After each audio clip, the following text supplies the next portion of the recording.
I'm picking up some groceries for the week and then I'm headed home to start cleaning. We had salmon in the freezer left over from a couple weeks ago when I went to Costco and got a big salmon and cut it up into pieces. So we are going to make salmon tonight. I'll show you that recipe. It was delicious. I started making sourdough bread again. So I made a loaf of sourdough bread to go with dinner tonight. Right when I get home, I need to pick up the house, get everything nice and tidy, get the kitchen clean, and then we will get to cooking.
Make sure to always light a candle. I swear by this.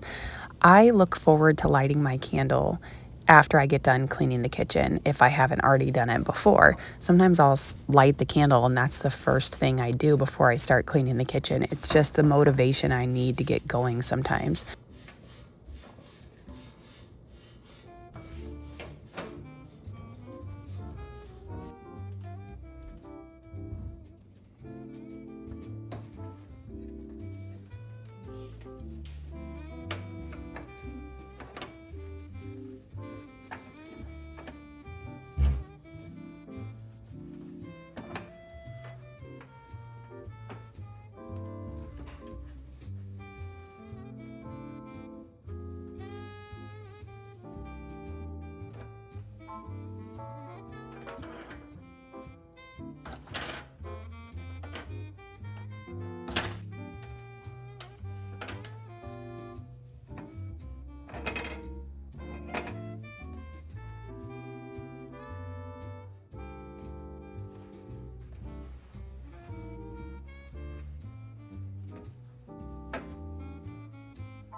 As you can see, my son was playing with this bucket of magnetic toys. It makes me so happy when I see that because that is exactly what I intended to happen when I organized all of these toys like this. I wanted them to come in, take one bucket of toys, play with it, or mix and match, whatever.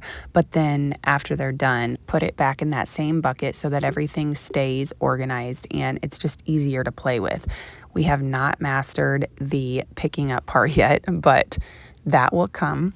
As I said earlier, I started my sourdough bread making again. I used to think that it was so difficult to make sourdough bread, and the reason why is because I was always following these recipes that said, weigh your ingredients and use so much of this flour and so much of this flour and this much salt, and it was just confusing and overwhelming to the point where I just didn't even want to do it. It was just easier to buy bread. About 2 weeks ago, I was like, you know what? I am just going to literally mix what was probably like a cup of flour and a cup of water and see how this goes. And you know what? It has worked amazing. My bread tastes wonderful. It is so not complicated. It is actually very easy. I rarely measure anything. I simply was just using this measuring cup just to kind of get the flour out. It's more about how the bread feels. So for this bread, I used about 2.5 cups of this sprouted whole wheat flour and 1 cup of filtered water. And then you seen me, I just sprinkle in some salt.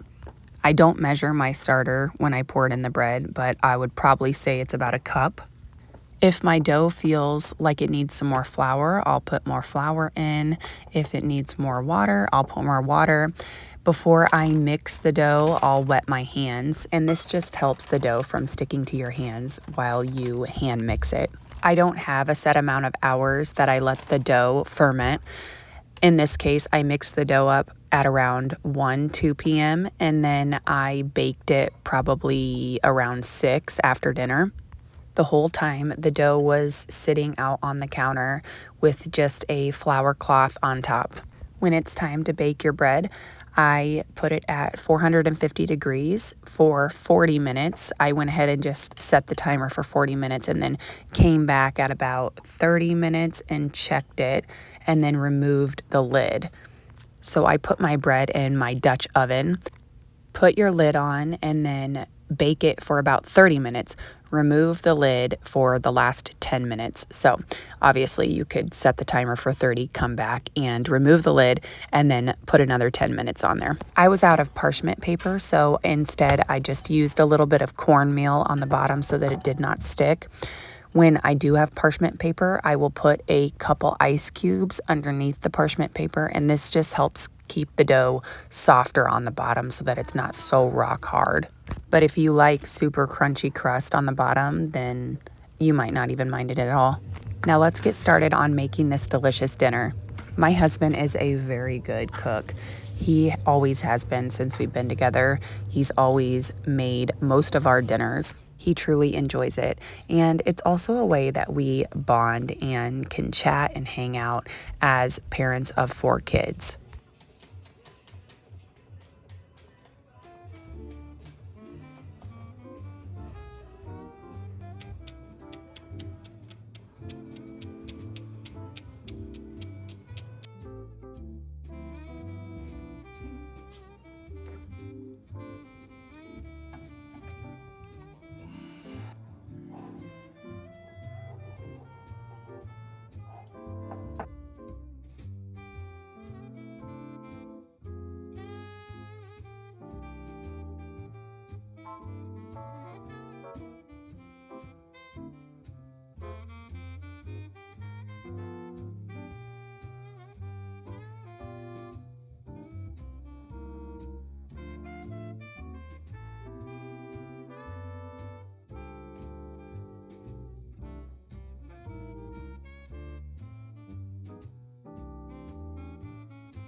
I probably stretch and fold my bread about 3 times before I bake it.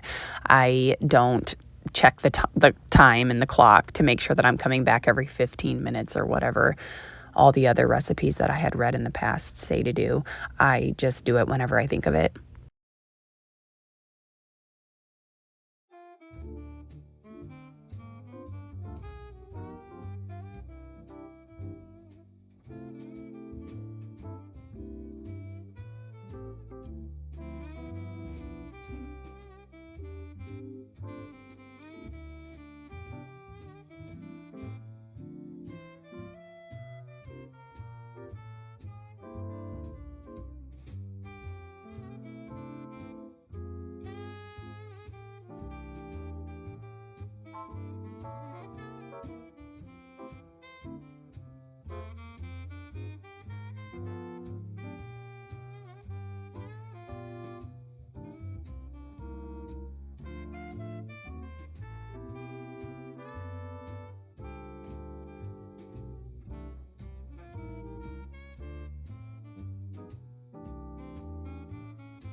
If I don't get the clothes put away in the afternoon, I will wait until after dinner, get the clothes out of the dryer, head upstairs while the kids are getting a bath, and put all the clothes away.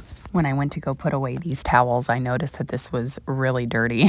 Those are things that you just don't notice unless, you're paying attention. Thank you guys so much for joining me. I hope if you liked my video, you subscribe and follow me for more. I try to upload about once a week. My videos consist of cooking, cleaning, and homemaking.